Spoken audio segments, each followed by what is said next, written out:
출애굽기 14장 15절부터 20절까지입니다. 여호와께서 모세에게 이르시되 너는 어찌하여 내게 부르짖느냐? 이스라엘 자손에게 명령하여 앞으로 나아가게 하고 지팡이를 들고 손을 바다 위로 내밀어 그것이 갈라지게 하라. 이스라엘 자손이 바다 가운데서 마른 땅으로 행하리라. 내가 애굽 사람들의 마음을 완악하게 할 것인즉 그들이 그 뒤를 따라 들어갈 것이라.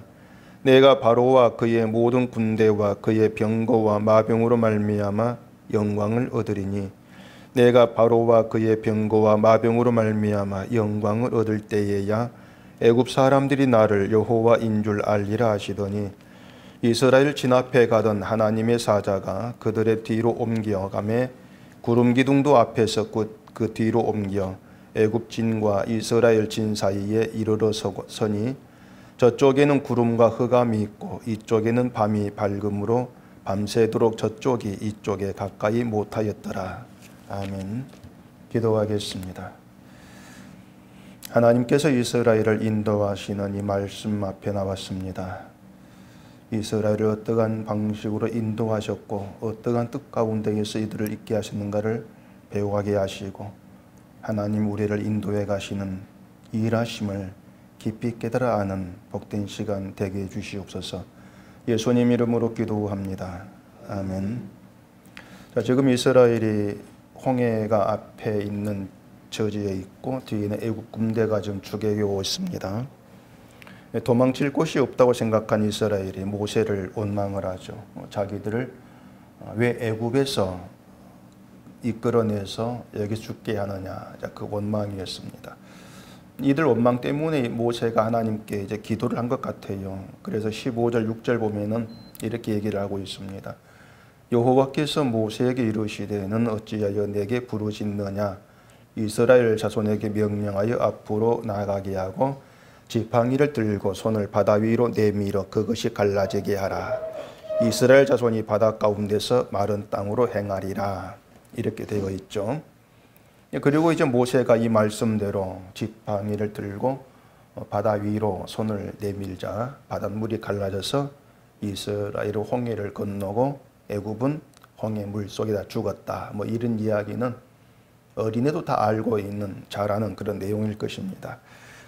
이 내용을 보면서 대개 이제 어떤 그 얘기를 하는가 하면은 모세가 들고 있던 지팡이가 하나님 권능의 지팡이다. 대개들 이제 그런 생각들을 많이 합니다. 그러면서 하나님의 권능이 모세에게 함께해서 이스라엘이 구원받고 애굽이 심판을 받았다. 그런 식의 이해들을 좀 하죠. 그러면서 모세가 들고 있던 권능의 지팡이가 지금 우리들에게는 기도다.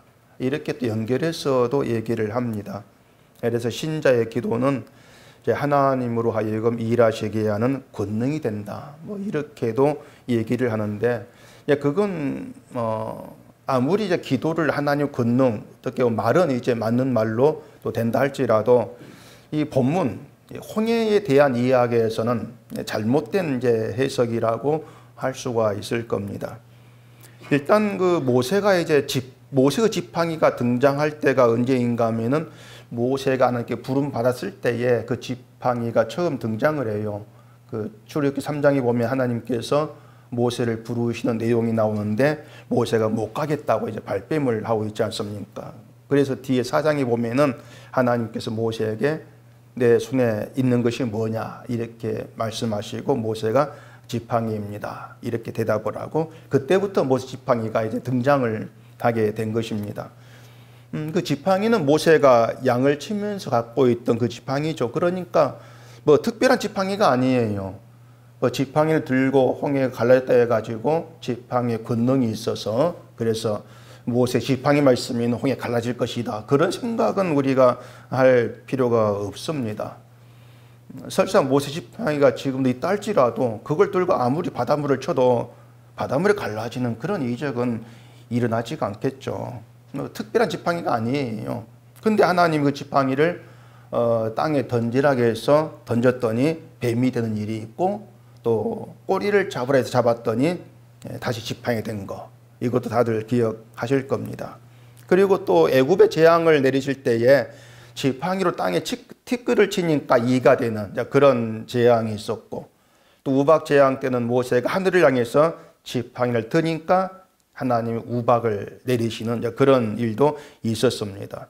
또 메뚜기 재앙 때는 모세가 애굽 땅 위에 지팡이를 드니까 하나님 동풍을 일으켜서 메뚜기를 불러들이는 그런 재앙도 있었죠. 그리고 또 광야에서는 모세가 지팡이를 가지고 반석을 치니까 물이 나왔고, 이렇게 그 지팡이로 한 일이 참 많아요.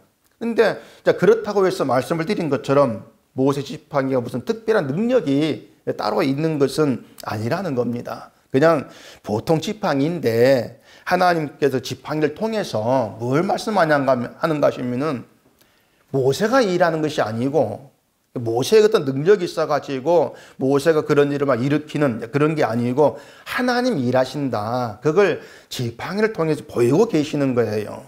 다른 말로 하면은 사람이 일하는 것이 아니고 하나님 일하신다는 것인데, 그게 성경의 중심에 흐르고 있는 내용입니다. 하나님 일하신다. 그게 성경의 중심 사상이다. 이렇게 보시면 되는 겁니다. 때문에 신자는요, 하나님께서 어떻게 일하시는가를 배우고 그 하나님의 일하심을 증거하는 사람이다. 이렇게 보셔야 돼요. 근데 이게 자꾸 뒤바뀌어가지고 신자는 믿음을 가지고 하나님 일을 하는 사람, 그래서 이 일을 많이 해야 돼. 자꾸 이렇게 이제 생각을 하게 되어지는데, 하나님은 자기 백성 신자를 그런 의도로 그렇게 사용하시려고 부르신 것이 아니었어요. 하나님은 이렇게 일하신다. 이걸 알게 하시고 그 일하심을 너희가 증거해라. 그 용도, 그 도구로 자기 백성을 불러내신 것입니다. 물론 기독교인들이 이제 사람이 아니고 하나님이 일하신다 이렇게 얘기를 하죠. 그걸 모르는 기독교는 없습니다. 누구나 다 하나님 일하신다고 얘기를 하는데, 근데 그 하나님이 일하심을 정말 자기 입장에서 이제 생각을 한다는 겁니다. 가령 교회마다 하나님은 우리 교회를 위해 일하신다 이렇게 얘기할 거란 말이죠. 근데 그 의미가 뭐냐면은 하나님께서 우리 교회를 도와서 우리 교회를 부흥시켜 주시고 이걸 하나님 일하심으로 그렇게들 다 이제 보고 있는 거예요. 그렇게 돼버리면은 결국 부흥하는 교회는 하나님 일하신 교회가 되고, 부흥하지 않으면 하나님 일하지 않는, 도와주지 않는 그런 교회로 이제 전락돼 버릴 수밖에 없다고 하는 거예요. 그렇기 때문에 하나님이 일하신다는 것을 우리 입장에서 할 말이 아니란 얘기입니다. 내가 중심이 돼가지고 날 위해서 일하시는, 그렇게 우리가 볼 일이 아니라고 하는 거예요. 하나님은 하나님의 영광을 위해 일하십니다. 우리의 영광도 아니고 우리 이름도 아니고 또 우리의 삶의 편안도 아니고 오직 하나님의 영광을 위해서 일하시는 겁니다. 문제는 무엇이 하나님께 영광이 되는 것이고 또 영광을 위해서 어떻게 일하시나 이걸 아는 게 이제 중요한 거죠. 근데 우리가 이제 예수 믿고 복 받고 천국 간다, 여기에만 믿음의 의미를 둔다면은 그 하나님 일하심이 어떻게 돼버리냐면은 우리를 예수 믿게 천국 보내시는 그런 일하심으로 국한될 수밖에 없는 거예요. 또 바꾸어 말하면 우리가 복받고 천국 가는 거에 모든 믿음의 중심을 돋보려면, 내용을 돋보려면 하나님께서 하나님의 영광을 위해 일하신다는 것에 대해서 관심이 안 갑니다. 그게 관심 대상이 될 수 없는 거예요. 하나님의 영광을 위해 일하신다, 이것보다도 나의 복과 구원을 위해 일하신 하나님, 이것이 더 나에게 타당한 하나님, 더 기분 좋은 하나님으로 생각되어 버릴 수밖에 없는 겁니다. 근데 이것이 하나님의 뜻에서 어긋난 삐뚤어진 생각인데, 그런 생각조차 하나님의 다스림 가운데에서 이제 고쳐가면서 백성다운 생각으로 되어져 가는 거, 그게 이제 하나님이 이끌는 과정 속에 있는 신자다, 이렇게 이제 볼 수가 있죠. 하나님의 영광을 위해 일하신다는 걸 이제 간단히 생각해 보면 이런 겁니다. 하나님께 영광이 되는 것은 하나님의 능력을 찬송하는 겁니다. 그게 하나님께 영광되는 것인데, 그 능력이 어떤 능력이냐면은 뭐 바다를 가르고 해를 멈추고 그런 어떤 기적인 능력, 이것이 아니고 죽음에 있는 자를 죽음에서 건져낸 능력입니다. 그게 하나님이 성경에 나와 있는 최고의 능력이고 그걸 예수를 보냈지 않습니까? 그렇기 때문에 하나님께 영광이 되는 것은 죽음에 있는 자를 죽음에서 건지신 그 능력을 찬송하는 게 하나님께 영광이 되는 거예요. 한마디로 말해서 죽음을 이기신 능력, 그렇게 생각하신단 말입니다. 그러니까 우리를 죄의 죽음에서 건지신 이유도 바로 여기에 있는 겁니다. 늘 구원의 천국 가게 해줄게. 물론 천국 가죠. 근데 그게 어떤 목적이 그 중심이 아니고 우리를 죽음에서 건져내어서 하나님이 나를 어떻게 죽음에서 건져내었는가 이 내막을 알면서 그 능력을 감사하고 찬송하게 만들어내는 거예요. 그렇게 해서 영광 받으시겠다고 하는 겁니다. 그러니까 하나님 일하시면 결론적으로는 우리를 죽음에서 건진 것이 구원이 되고 그로 인해서 영원한 생명에 거하게 되는 거 이건 맞는데 우리를 그렇게 만드신 이유, 그렇게 하신 이유가 하나님의 능력을 찬송케 하기 위함이다. 거기에 초점을 둬야 된다는 거죠. 죽음을 이기시고 나를 그 죽음 죄에서 건지신 하나님의 능력을 찬송하고 감사하게 함으로써 영광 받겠다. 그게 하나님의 뜻이에요. 그걸 위해서 신자의 인생이 하나님께 인도되고 있는 겁니다. 그걸 위해서. 그러니까 그걸 우리가 무시해버리면은 항상 우리 생각은요, 내 생각대로 인생이 안 풀려가는 거, 내 생각대로 안 된 세상 일 때문에 힘들어할 수밖에 없는 거예요. 나는 자꾸 이런 인도를 원하는데 하나님은 그렇게 안 끌어가니까 헷갈리는 거죠. 왜 이렇게 안 되는가? 하나님 일하심을 이해할 수 없다 보니까는 자꾸 혼란과 결국 그 믿음 생활 자체도 하나님의 일을 보지를 못하는 그런 가운데로 흘러갈 수밖에 없단 말입니다. 다시 얘기하지만 하나님께서 우리 인생을 이끌어 가시는 것은 하나님의 영광님을 위한 것이지 내 영광을 위함이 아니다는 거. 이것부터 먼저 분명히 해놓고 우리가 우리 인생을 보든가 생각하든가 그렇게 해야 된다는 거죠. 지금 이스라엘도 그렇게 인도되고 있는 거예요. 만약에 하나님의 일하심이 이스라엘을 돕기 위한 것, 이스라엘 생각대로 그들을 도와주고 편히 살게 해준 것, 여기에 의미가 있는 것이라면은 지금 이스라엘을 인도하는 길은 분명히 잘못되어 있습니다. 계속 말씀드린 것처럼 이스라엘을 그 약속의 땅 갈 수 있는 쉬운 길, 직진 코스를 놔두고 왜 번거롭게 비행 둘리는 힘든 길을 이끌어가냐 그 말이에요. 홍해까지 돌려가냐 그 말입니다. 그렇게 해서 결국 힘든 상황에 지금 부딪히게 하시는 것인데 그것을 우리가 인간 중심으로 일을 하면은 알 수가 없어요. 왜 이렇게 하지? 그 편한 길 놔두고 왜 자꾸 돌리지? 이해할 수가 없는 것이죠. 그런데 하나님의 영광을 위해 일하시는 하나님의 그 시각에서 우리가 생각을 하게 되어지면 어느 정도 답을 찾아갈 수 있게 되어진다는 것입니다. 자, 이스라엘을 주관하고 있던 것이 애굽입니다. 그 애굽을 쳐서 하나님 이스라엘을 구출하셨고 다시 홍해에서 애굽을 심판하시고 이스라엘을 구원하십니다. 그 모든 과정 속에서 또 광야의 과정 속에서 자꾸 드러나지고 있는 것이 뭐냐면은 이스라엘에게 어떤 그 구원될 만한 자격, 자질 아무것도 없다는 거예요. 이스라엘에게 뭔가 자랑할 만한 것이 아무것도 없다는 것이 계속 드러나고 있습니다. 그래서 결국 오로지 이스라엘이 할 수 있는 말이 뭐냐면은 하나님이 다 했습니다는 그 말밖에 할 것이 없는 거예요. 하나님이 다 했습니다. 근데 그 고백으로 하나님께 영광이 되어진다는 얘기예요. 그걸 이루기 위해서 자꾸 애굽이 추격 있게 하시고 홍해 앞에 맞닥뜨리게 하시고 그렇게 상황을 끌어간다는 얘기예요. 17절 18절 보면 이렇게 얘기합니다. 내가 애굽 사람들의 마음을 완악하게 할 것인지 그들이 그 뒤를 따라 들어갈 것이라 내가 바로와 그의 모든 군대와 그의 병거와 마병으로 말미암아 영광을 얻으리니 내가 바로와 그의 병거와 마병으로 말미암아 영광을 얻을 때에야 애굽 사람들이 나를 여호와인 줄 알리라 하시더니 이렇게 얘기하죠.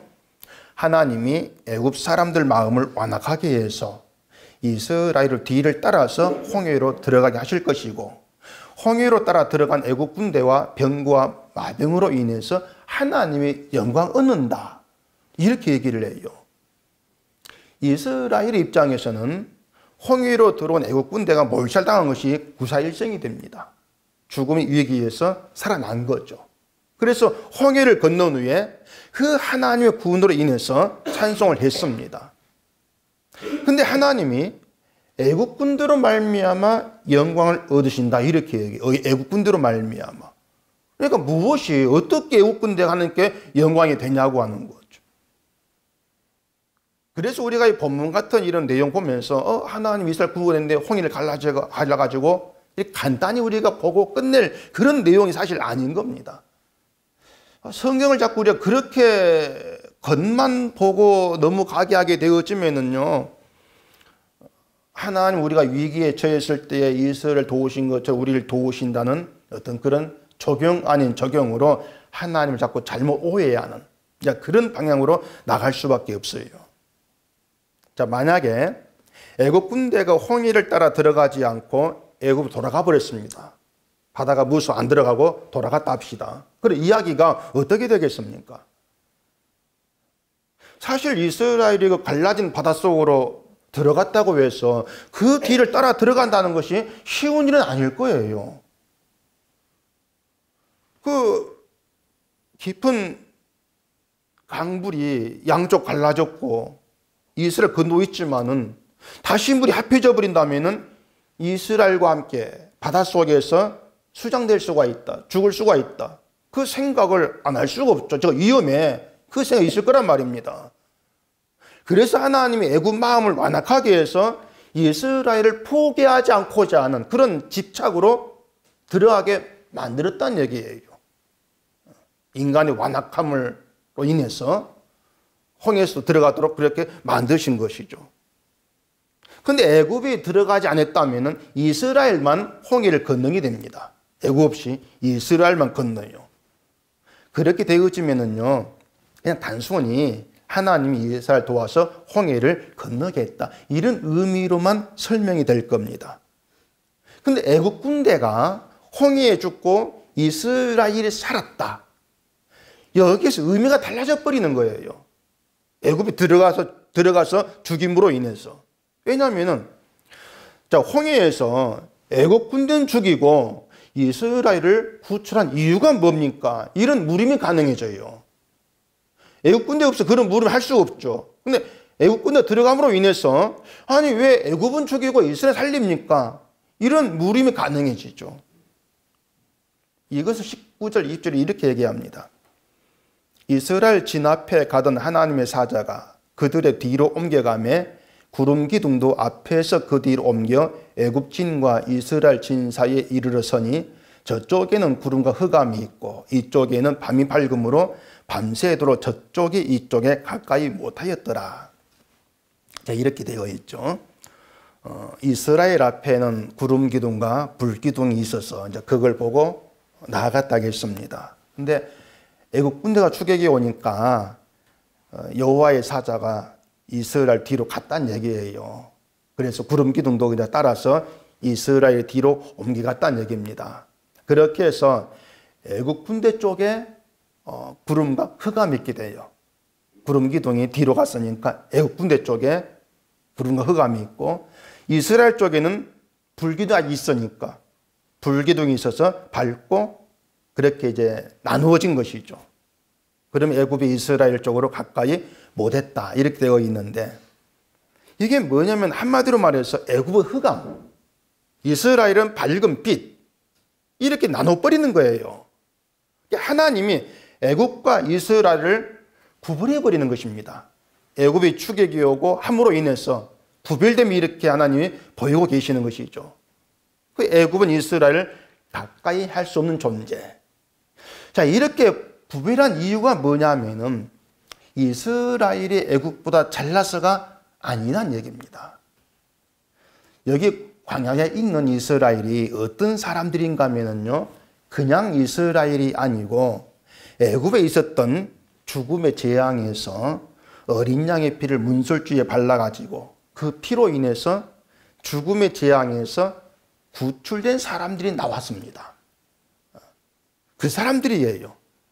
따라서 하나님이 애굽과 이스라엘을 구별한 기준이 뭐냐면 어린 양의 피입니다.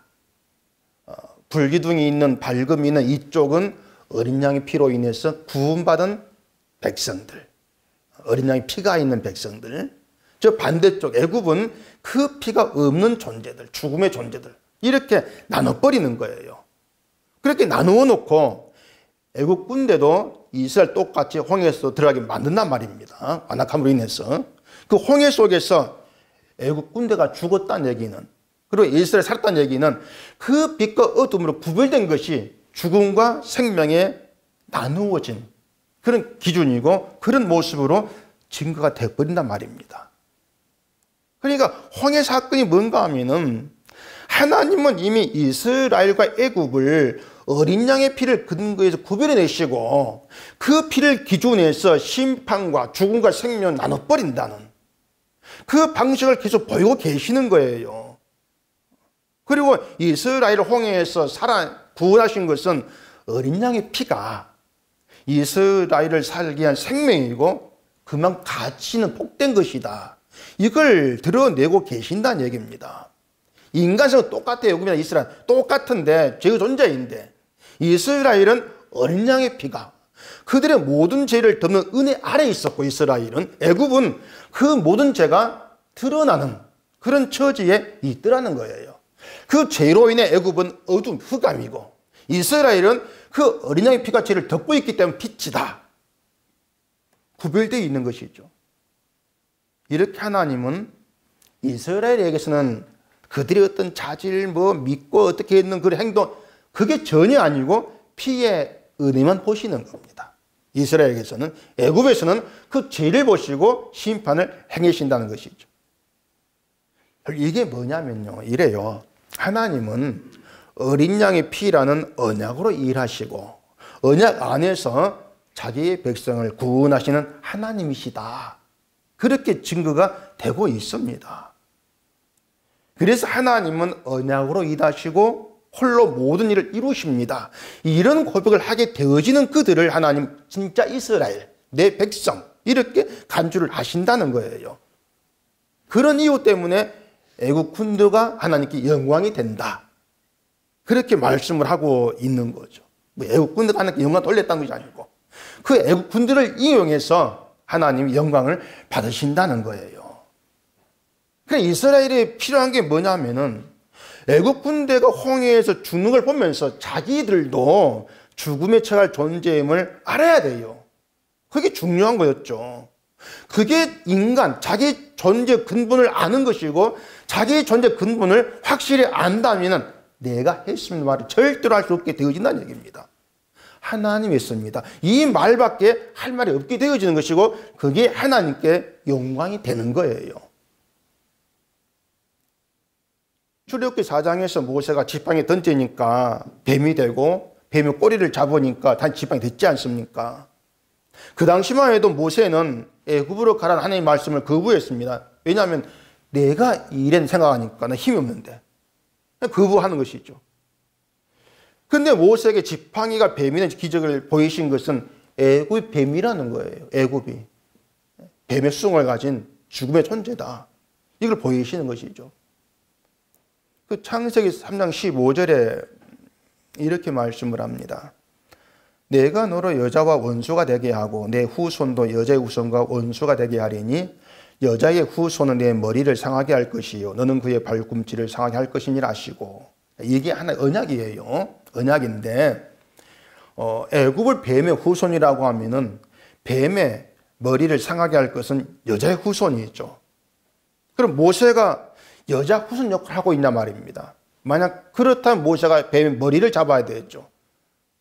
뱀을 잡을 때 꼬리를 잡고 오히려 물리게 되어 있습니다. 근데 꼬리를 잡았는데 뱀이 지팡이가 된 것은 그 모세의 힘과 능력으로 일을 이루시는 것이 아니고 하나님이 언약으로 일한다. 이렇게 말씀하는 거예요. 언약으로 일한다. 네 힘과 네 능력이 아니다. 이런 얘기가 참 복잡하게 들릴 겁니다. 근데 이 복잡하게 들림 같은데 사실은 하나님은 일관성 있는 방식과 원칙과 일하시는 걸 보이고 계시는 거예요. 일관성 있는 방식, 원칙. 그게 이제 언약이라는 것인데 이게 자꾸 복잡하게 들리는 이유가 뭐냐면 우린 자꾸 겉만 보고 그 속에 내막을 안 보기 때문에 참 복잡해 이렇게 들릴 수밖에 없다는 거예요.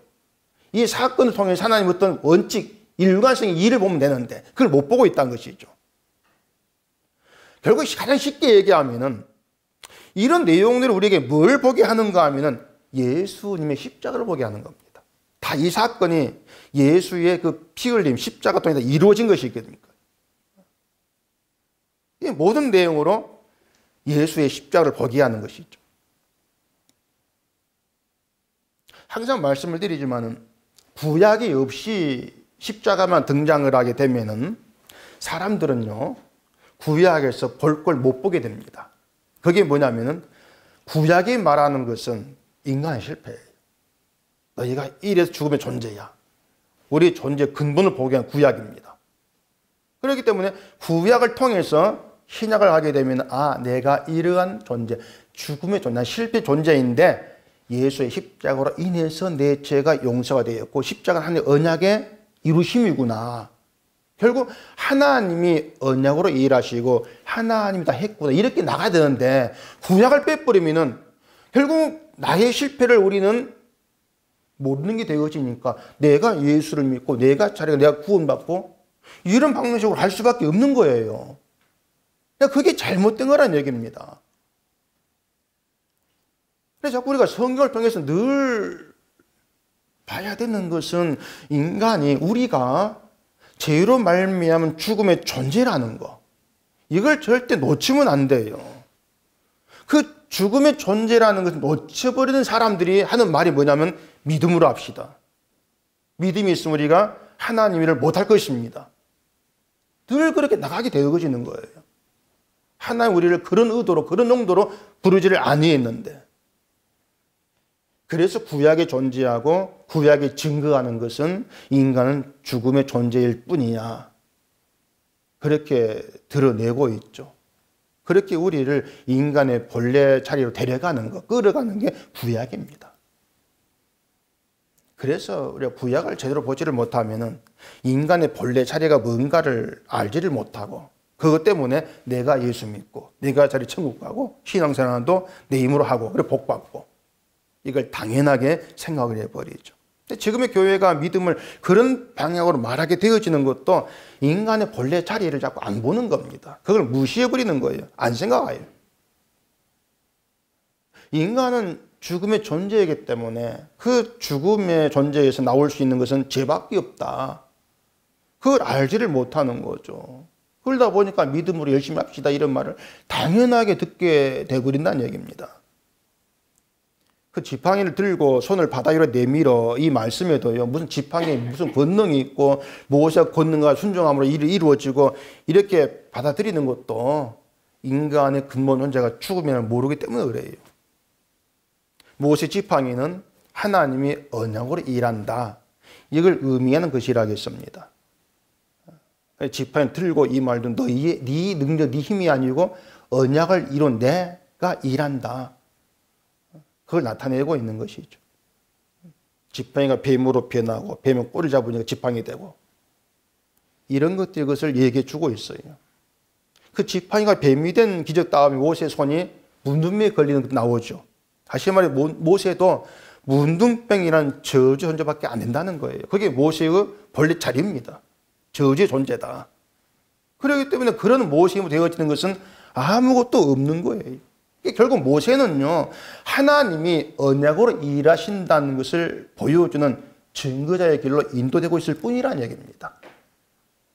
그래서 이스라엘이 모세를 원망했을 때에 가만히 있으라 이런 말을 한 거죠. 모세가 하나님의 언약을 일한 것을 알았겠습니까? 이렇게 이스라엘은 하나님의 언약 아래 있어요. 어린 양의 피로 죄가 용서되고 죽음에서 구출하신 그 언약이 있죠. 따라서 홍해로 들어간 이스라엘은 하나님의 그 언약 안에 들어있는 것이고 그들은 어린 양의 피를 가진 존재였단 말이에요. 어린 양의 피가 있기에 죽음에서 건짐을 받죠. 때문에 어린 양의 피, 예수의 피의 은혜라고 하는 것은 죽음의 세계에서는 최고의 패가 되는 것입니다. 뭐 화도 친 사람 최고의 패 말하는데 어린 양의 피가 신자에게는 최고의 패예요. 뭐에도 지지 않는 최고의 패죠. 어린 양의 피가 없는 모든 자들은 죽음의 세계에서 죽음의 존재일 뿐이에요. 그 이상도 그 이하도 아닌 겁니다. 그냥 죄로 인해서 죽음의 존재예요. 근데 어린 양의 피가 있는 사람은 죽음을 이긴 존재예요. 죽음 아래에 있는 세상을 이긴 자로 살아가는 게 신자예요. 그게 예수의 피가 있는 신자의 위대함이고 피의 가치다. 그렇게 우리는 믿는 것이죠. 이러한 신자가 우리에게 예수를 보내신 하나님의 언약대로 일하셨고 그 언약으로 우리가 생명에 속하게 되었습니다. 이렇게 증거할 수밖에 없습니다. 그게 하나님께 영광이 되죠. 그래서 신자는요, 예수님의 용서의 은혜 아래 있다. 그 하나로 세상을 이길 수 있는 권능으로 살아간다. 그렇게 우리를 볼 수 있어야 하는 것입니다. 어린 양의 피를 믿는 믿음으로 세상을 이기는 길로 가고 있는 게 신자입니다. 이스라엘 광야길에서 가장 먼저 드러낸 것이 원망이었잖아요. 애굽이 쫓아오니까 왜 우리를 애굽에서 끌어내 죽게 합니까? 원망이었어요. 홍해를 건너가지고 광야 들어가서도 조금만 힘들면은 원망을 했죠. 그런 내용들이 우리 보고 너희는 원망하지 마라. 이런 교훈을 주려고 있는 것이냐? 아니잖아. 그런 교훈은 우리에게 인간에게 씨알도 안 막혀요. 너희들 원망하지 마. 이런 교훈들이. 실제로 기적을 경험하면서 하나님의 구원을 체험하고 맛본 이스라엘도 계속 원망을 하고 있는데 그런 체험도 없이 우리 성경책만 보고 이스라엘 얘기를 듣고 있지 않습니까? 아무 기적 체험도 없이 그런 우리가 뭐 교훈받았다고 원망 안 하고 그렇게 살 수 있겠냐 그 말입니다. 안 되죠. 우리도 이스라엘과 똑같아요.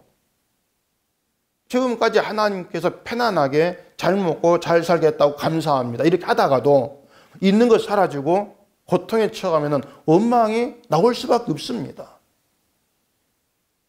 우리는 그걸 또 욥을 통해서 잘 확인하고 있지 않습니까? 믿음은요, 그런 인간 존재를 바꾸는 게 아니에요. 믿음이.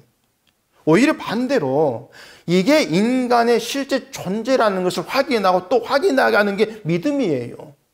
만약 믿음이 인간 존재를 바꾸게 한다면은 바울이 죄인의 괴수란 말을 했겠는 말입니다. 오호라 나는 공고한 사람이로다. 이 상황에 누가 나를 건져내랴. 이런 탄식을 바로 했겠습니까? 바뀌었다 믿음으로. 로마서 7장 한번 찾아보십시오. 로마서 7장 18절. 내 속혼 내 육신에 속 선한 것이 거하지 아니하는 줄을 아노니 원함은 내게 있으나 선을 행하는 것은 없노라. 내가 원하는 바 선은 행하지 아니하고 도리어 원하지 아니하는 바 악을 행하는도다. 만일 내가 원하지 아니하는 그것을 하면 이를 행하는 자는 내가 아니요 내 속에 거하는 죄니라. 그러므로 내가 한 법을 깨달았노니 그 선을 행하기 원하는 나에게 악이 함께 있는 것이로다. 이걸 보면은요, 바울이 예수님을 알았다 해도, 믿음이 있고 복음을 알았다 해도 인간은 죽음의 존재나 본질이 바뀌지 않았다는 걸 알 수가 있습니다. 때문에 여전히 바울에게는 죄가 있었고 그 죄 문제로 탄식을 할 수밖에 없는 거예요. 이렇게 믿음은 인간 존재를 바꾸는 것이 아니고 인간 존재의 근본이 죽음임을 알게 하는 겁니다. 내가 죽음에 갇힌 자구나. 이걸 보게 하는 거예요. 그렇게 해서 예수의 피의 은혜, 그 은혜의 가치를 알아가게 하고 그 은혜로 감사하게 만들어내요. 거기에 하나님께 영광이 되어진다는 얘기입니다.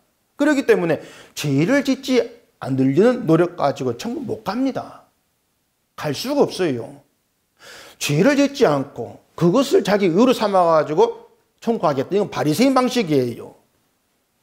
성경에 말하는 의인은 죄를 짓지 않은 사람이 아니고 내 죄를 알고 깨닫고 예수의 피의 용서를 의지한 그들입니다. 그들이 의인이 이게 신자고 이들이 예수님의 의로만 해서 천국에 들어간단 말이에요. 본문 16절 다시 보면은 지팡이를 들고 손을 바다 위로 내밀어 그것이 갈라지게 하라. 이스라엘 자손이 바다 가운데서 마른 땅으로 행하리라. 자, 바다를 갈라지게 한 것은 모세가 한 지팡이죠. 그 이스라엘이 갈라진 바다 가운데 마른 땅으로 행한다 하는데, 이스라엘이 하나님 말씀대로 신앙생활 잘해가지고 마른 땅 행하는 거 아니잖아요. 원망한 사람들인데 이게 뭐 때문이겠습니까? 아까 얘기한 대로 어린 양의 피가 그들 가운데 있다 그 말입니다. 어린 양의 피가. 그러니까 어린 양의 피가 그렇게 대단한 거예요. 이스라엘과 애굽을 이쪽 저쪽으로 갈라버리고요. 어린 양의 피가 있는 쪽은 살고 없는 쪽은 죽는 이 법칙 아래에서 어린 양의 피는 세상 무엇보다 귀한 겁니다. 그게 지금 예수님의 피의 은혜를 믿는 신자됨이잖아요. 지금의 세상도 이쪽 저쪽 갈라져 있어요. 우리가 볼 때 하나 같지만 갈라져 있습니다. 예수의 피가 있는 쪽과 없는 쪽 갈라져 있고 없는 쪽은 죽음이에요. 그게 현실이거든요. 세상을 그렇게 보게 되어지면은 하나님께서 우리를 예수 안에 있게 하시고 예수님의 용서의 권능 아래 있게 하신 이것이 진짜 최고의 복된 은총으로 다가올 수밖에 없어요. 그 은총 안에서 신자는 죽음을 이기는 권능이 있는 자로 살아가는 겁니다. 그 권능에 붙들리는 그런 신자로 살고 있는 거예요. 그게 세상을 이기는 유일한 패가 되는 것이고, 신자는 그것 때문에 세상에 뭘 가진다 할지라도 또 없다 할지라도 거기에 개의치 아니하고 예수의 피에 은혜가 있다. 은혜에 비하면 이 땅의 그 무엇도 배설물 같다. 이런 바울의 고백에 동참할 수 있게 되어지는 겁니다. 그게 하나님께 영광이 되는 것이죠. 이것이 말씀 안에 이루시는 하나님의 일하심이에요. 그래서 우리가 예수를 믿어가면서 늘 절감할 수 있는 것은 주를 믿는 거, 주를 향한 고백에 나와지는 거, 내 힘이 아니고 하나님 일하심이고 은혜이구나. 늘 그게 실감이 돼야 되죠. 이스라엘이 모세를 원망했는데 사실 이스라엘이 원망할 대상은 애굽이지 않습니까? 자기들 보내놓고 또 쫓아오는 거, 이걸 원망을, 그들을 욕해야지 왜 애매한 모세를 원망을 합니까? 사실 그걸 보면요, 이스라엘에게는 애굽을 원망하고 애굽을 미워하는 마음이 없었다고 할 수 있어요. 그냥 두려워하는 마음만 있지 그들 미워하는 이게 없는 거예요. 애굽 부러워하고 그런 것만 있죠. 그러니까 이스라엘 스스로 애굽에서 갈라지고 싶은 그런 마음이 없는 겁니다. 하나님께서 일방적으로 갈라놓으신 것이죠. 이게 우리가 세상을 살아가는 것과 다르지가 않습니다. 우리가 세상을 하나님이 심판하실 거 이렇게 말하면서도 세상을 미워하지를 않잖아요. 싫지도 아니하고. 오히려 이 땅에도 착한 사람 많은데 왜 그걸 심판합니까? 이런 못마땅함도 있지 않습니까? 하나님은 그런 우리를 구원하기 위해서 예수를 보내셨고, 예수 안에서 붙드시면서 이쪽과 저쪽으로 갈라 놓으신 거예요. 예수님의 피에 은혜 아래 있게 하시면서 죄 없는 거룩한 자로 여겨주신다. 그렇게 신자는 예수 그리스도 십자가 구원의 은혜, 피, 그 하나로 모든 죄와 불법 세방이 되었고 생명에 속한 자로 살아가고 있는 겁니다. 그래서 예수의 흘리신 그 피가 우리에게 얼마나 가치 있고 또 귀한 은혜이고 전부인가, 이것을 알아가는 그 길로 우리를 이끌어 가시고, 그러면서 살아가는 가운데에 주님만이 나에게 전부입니다. 그리고 고백도 나오게 하시고 그렇게 일하고 계시는 것이죠. 살아가면서 이 땅의 것이 꼭 상관없이 예수님이 우리 기쁨이 되어지고 또 감사가 되어지고 세상을 이기는 그런 능력 가운데에 살아가는 그런 믿음의 길, 오직 그 길만 생각을 하시고 그 길만 가기를 소원하는 우리가 되어지기를 바랍니다. 기도하겠습니다. 우리 아버지 하나님, 애굽을 이끌어 가시면서 홍해를 건너게 하신 모든 일을 내막 속에서 하나님이 영광됨으로 일하시는 하나님을 또 보게 되어집니다. 이스라엘 홍해를 건널 자격이 없는 존재였던 것처럼 우리 역시도 죽음에서 건짐할 자격이 없는 존재에 지나지를 않습니다. 이런 우리를 예수의 피로 구원하시고 주의 피에 능력 안에 있게 하신 것이 우리에게 얼마나 복된 은총인가 하는 것을 늘 깨달아 알게 하시고 오직 하나님께서 언약으로 이루셨습니다. 그 고백이 있음으로 인해서 영광이 돌리는 저희가 되어지도록 해주시옵소서. 예수님 이름으로 기도합니다. 아멘.